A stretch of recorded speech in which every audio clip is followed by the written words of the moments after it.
विद्यार्थी मित्रांनो, आजच्या या तासिकेमध्ये आज आपण पॅकेजेस अकाउंट यावर सविस्तर चर्चा करणार आहोत.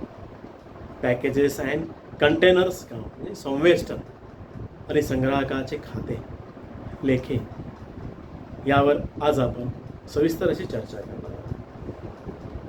आजच्या या आधुनिक युगामध्ये, स्पर्धेच्या युगामध्ये, माहिती तंत्रज्ञानाच्या युगामध्ये वस्तू विक्री संदर्भातील स्पर्धा ही प्रचंड मोठ्या प्रमाणात वाढलेली आहे. त्यामुळे वस्तूच्या गुणवत्तेबरोबरच वस्तूच्या बाह्यांगावर सुद्धा, तसेच तिच्या बांधणीवर देखील त्या वस्तूची विक्री अवलंबून असते. त्या वस्तूची अंतर्गत सजावट त्याहीपेक्षा बाह्य सजावटीला अत्यंत महत्त्वाचं स्थान आज प्राप्त झालेलं आहे. एकदम किंवा चटकन आकर्षित करणाऱ्या बांधणीकडे निश्चितच ग्राहक आकर्षित होत असतो. जसं आपण पाहतो,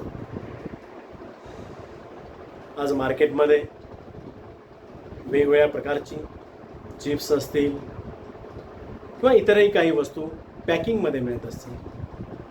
लहान लेकरांना एखादं पॉकेट असेल, चिप्सचं असेल, एनी कशाचं असेल, मोटू पतलीच्या जाहिरात असलेलं पॅकिंग असेल, फक्त आकर्षक पॅकिंग पाहून त्या वस्तूची मागणी ही ती लेकरं करत असतात. मग आकर्षित बांधणीकडे ग्राहक नेहमीच आकर्षित होत असतो, म्हणून वस्तूची खरेदी करतो. त्यामुळे सर्वच उत्पादक विक्री करत असताना वस्तूच्या संवेष्टनावर अधिक भर देत असतात. मग अशा संवेष्टनावर व्यापाऱ्याचा बराच खर्च झालेला असतो. त्यामुळे व्यापारी नफ्यातून तो खर्च वजा करण्यात येतो. परंतु जर संवेष्टने ग्राहकाकडून परत आली तर व्यापाऱ्याला त्या संवेष्टनावर काही नफा देखील होतो. मोठ्या प्रमाणावरील व्यापारामध्ये अशा प्रकारच्या संवेष्टनाची उलाढाल मोठ्या प्रमाणात होत असते.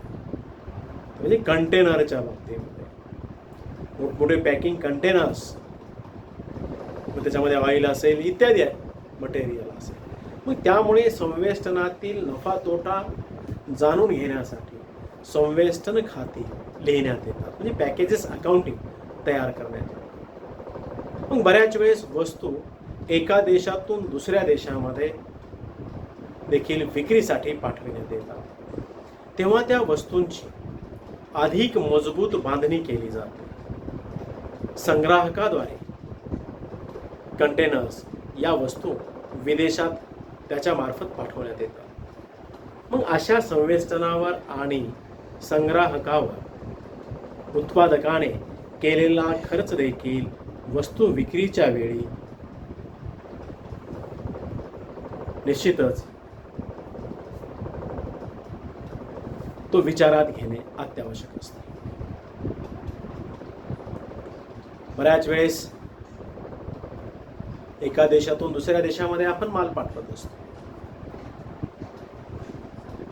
मग विदेशात वस्तू पाठवण्यात येतात. अशा वेळी पॅकिंगवर केलेला खर्च त्या संग्राहका, संवेष्टनावर आणि संग्राहकावर उत्पादकाने केलेला खर्च देखील वस्तू विक्रीच्या वेळी विचारात घेणे आवश्यक असते. मग अशी संवेष्टने दोन प्रकारची आहेत. ती म्हणजे परतीयोग्य असलेले संवेष्टने, परत करण्यायोग्य असलेले संवेष्टने आणि परतीयोग्य नसलेले संवेष्टने. मग जेव्हा संवेष्टने म्हणजे पॅकेजिंग ग्राहकाकडून परत येणार नसतात, तेव्हा मालाचा पुरवठा करताना त्या संवेष्टनाचा खर्च त्या वस्तूच्या खरेदी किमतीमध्ये अधिक करण्यात येतो. त्यामुळे अशा संवेष्टनाचा जमा खर्च ठेवण्यात कोणतीही अडचण येत नाही. परंतु जर संवेष्टने मीन्स पॅकेज परत येण्यायोग्य असेल, तर जेव्हा मालाचा पुरवठा होतो तेव्हा ग्राहक संवेष्टन परत करणार असले तरी देखील त्याच्या किमतीने ग्राहकाचे खाते नावे करण्यात येते. मग अनेक वेळा ग्राहकांच्या या पॅकिंगच्या संवेष्टनेवर ठराविक मुदतीत परत करण्याचा पर्याय देण्यात आलेला असतो. मग या मुदतीत जर संवेष्टने ग्राहकाने परत केली नाही तर त्यांना त्या संवेष्टनाची पूर्ण किंमत द्यावी लागते. तसेच जर ठराविक मुदतीमध्ये ती संवेष्टने परत करण्यात आली तर कोणतेही शुल्क आकारण्यात येत नाही. परंतु काही व्यापारी संस्था मात्र ठराविक मुदतीमध्ये संवेष्टने परत केल्यावर देखील काही शुल्क किंवा भाडे आकारतात. मग हे भाडे ग्राहकाला पाठविण्यात आलेल्या बीजकामध्ये समाविष्ट करण्यात येतात. ठराविक मुदतीत संवेष्टने परत केली नाही तर जास्तीचे भाडे आकारण्यात येते. मग अशा प्रकारे संवेष्टनावर करण्यात आलेल्या खर्चाचे आणि उत्पन्नाचे जमा खर्च लिहिण्याच्या पद्धतीला संवेष्टन आणि संग्राहकाची खाती असे म्हटले जाते. मग संवेष्टनाचा जमा खर्च accounting of packages and containers. संवेष्टनाचा खर्च लिहिण्यासाठी पुढील प्रकारचं वर्गीकरण केलं जातं. पॅकेजेस परतीयोग्य नसलेले आणि परतीयोग्य असलेले, रिटर्नेबल आणि नॉन रिटर्नेबल. मग परतीयोग्य नसलेले म्हणजेच जेव्हा स्वतंत्र आकारणी होत नाही, वेन नॉट चार्जेबल सेपरेट. आणि जेव्हा स्वतंत्र आकारणी केली जाते. परतीयोग्य नसलेले, वेन चार्जेबल सेपरेटली. तसंच परतयोग्य असलेल्या रिटर्नेबलमध्ये सुद्धा दोन प्रकारे याची आकारणी होत असते. जेव्हा स्वतंत्र आकारणी होत नाही, वेन नॉट चार्जेबल सेपरेटली, आणि जेव्हा स्वतंत्र आकारणी केली जाते, वेन चार्जेबल सेपरेटली. मग अशा पद्धतीने त्याची खर्चाची विभागणी केली जाते. मग परतीयोग्य नसलेली संवेष्टने, non returnable packages. Non returnable packages. जर ग्राहकांना संवेष्टन सामग्री परत करण्याची सुविधा देण्यात आली नसेल तर संवेष्टना संबंधी हिशोब ठेवण्यासाठी पुढील दोन पद्धतीपैकी कोणत्याही एका पद्धतीचा अवलंब करण्यात येतो. तो म्हणजे जेव्हा संवेष्टन सामग्रीची सर्व स्वतंत्रपणे आकारणी होत नाही किंवा संवेष्टन सामग्रीचे मूल्य वस्तू परिव्यय मूल्यामध्येच समाविष्ट करण्यात येते. Cost of packing goods included in the selling price. जेव्हा वस्तूची किंमत निश्चित करताना त्यामध्ये संवेष्टनाच्या खर्चाचाही समावेश करण्यात येतो आणि वस्तूची विक्री करण्यात येते, तेव्हा संबंधित क्रेत्याचे खाते संपूर्ण रकमेने म्हणजेच वस्तूचे मूल्य प्लस संवेष्टनाचे मूल्य नावे करण्यात येऊन विक्रय खाते जमा करण्यात येते. मग अशा वेळेस संवेष्टन सामग्रीचा हिशोब ठेवण्याकरिता फक्त एकच संवेष्टन स्कंद खाते, पॅकेजिंग स्टॉक अकाउंट उघडण्यात येते. मग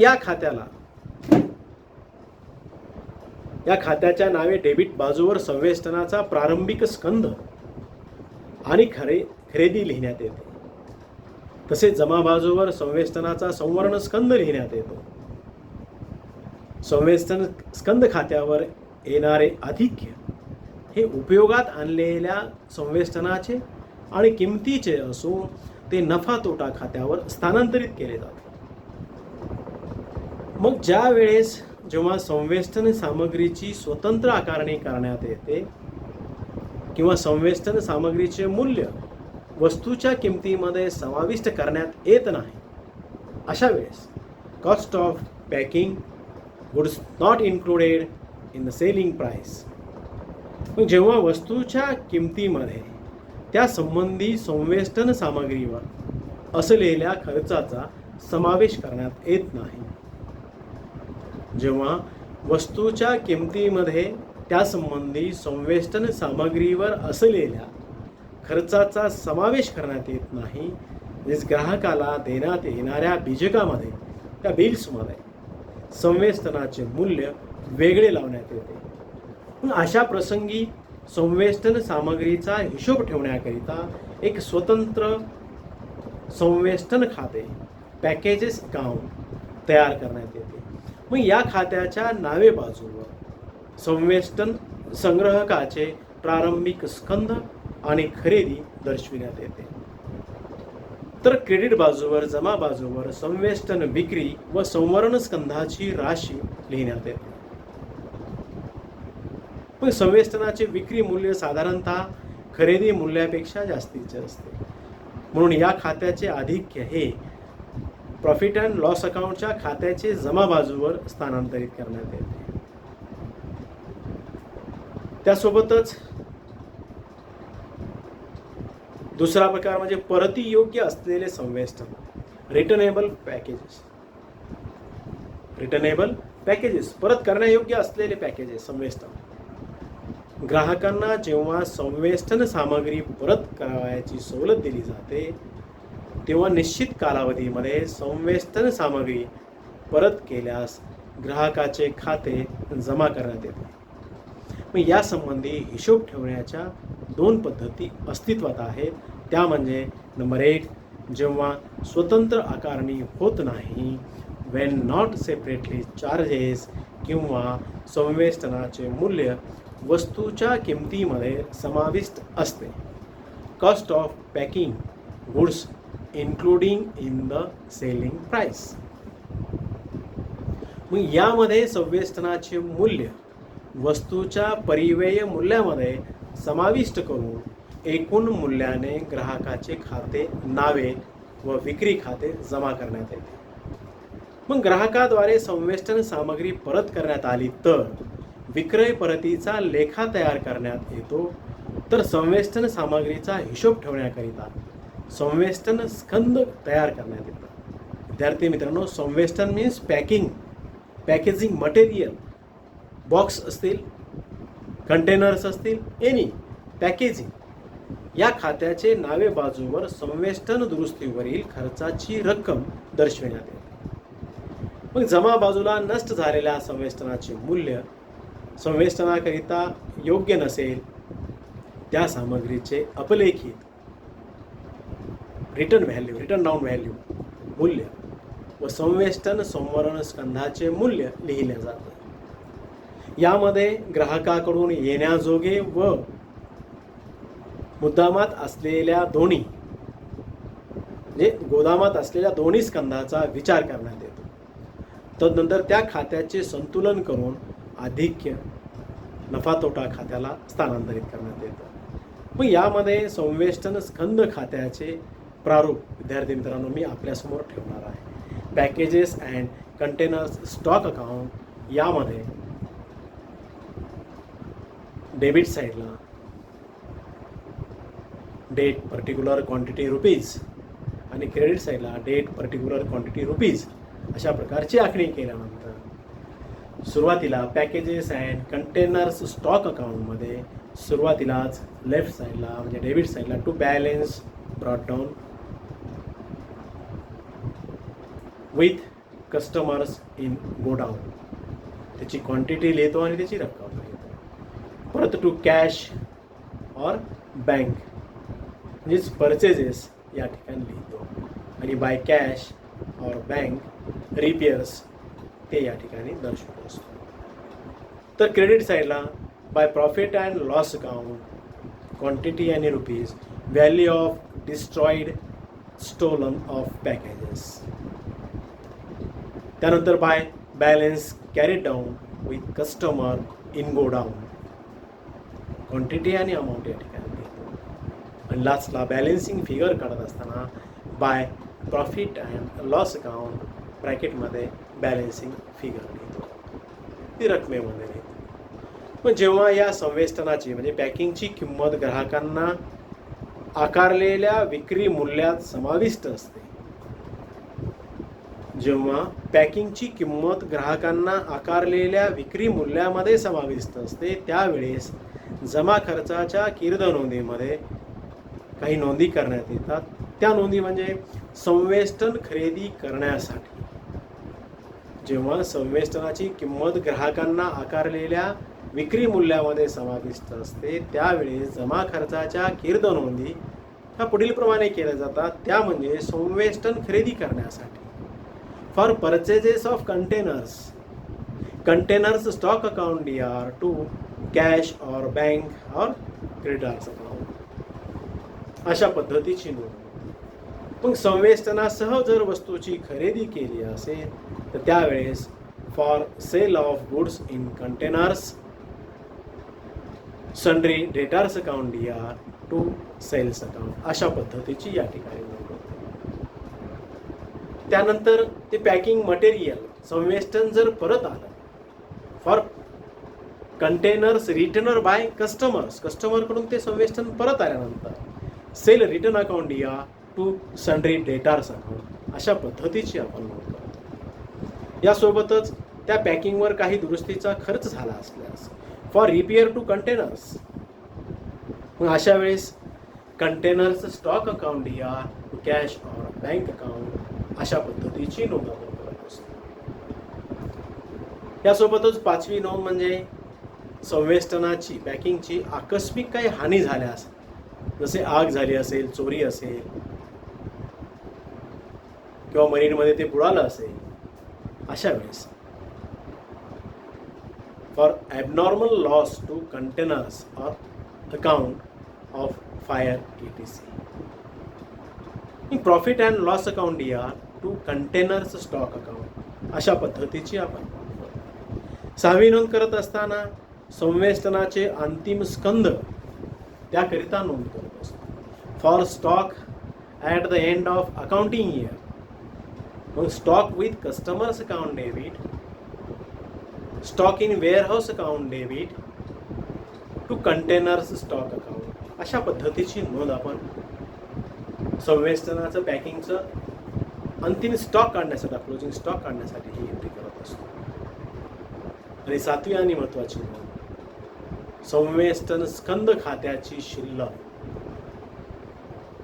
पॅकिंग स्टॉक खात्याची शिल्लक नफा तोटा खात्याला ट्रान्सफर करण्यासाठी for the balance of containers stock account transfer to profit and loss account या बाबतीची नोंद करण्यासाठी profit and loss account DR to containers stock account. मग अशा पद्धतीच्या नोंदी ह्या पॅकेजिंग अकाउंटिंगमध्ये ज्यावेळेस संवेष्टनाची किंमत ग्राहकांना आकारलेल्या विक्री मूल्यात समाविष्ट असते त्यावेळेस अशा प्रकारच्या कीर्द नोंदी केल्या जातात. व त्यामध्ये आपण सुरुवातीची नोंद पाहिली फॉर परचेजेस ऑफ कंटेनर्स. त्यासोबतच दुसरी नोंद पाहिली for sale of goods in containers. आपण नोंदी परत त्या पाहू. जेव्हा पॅकिंगची किंमत कस्टमरला आकारलेल्या विक्री मूल्यामध्ये समाविष्ट असते त्यावेळेस या जर्नल एंट्री केल्या जातात. त्या म्हणजे number 1 for purchases of containers stock account DR to cash और बँक और क्रेडिटर्स अकाउंट. दूसरी नोंद for sale of goods in containers sundry debtors account DR to sales account. तीसरी नोंद for containers return by customers sales return account DR to sundry debtors account अशा पद्धतीची नोंद करतो. चौथी नोंद for repairs to containers stock account DR to cash और bank account. पाचव्या प्रकारची नोंद for abnormal loss to containers on account of fire ETC etcetera. Fire, marine, theft, any. For stock at the end of accounting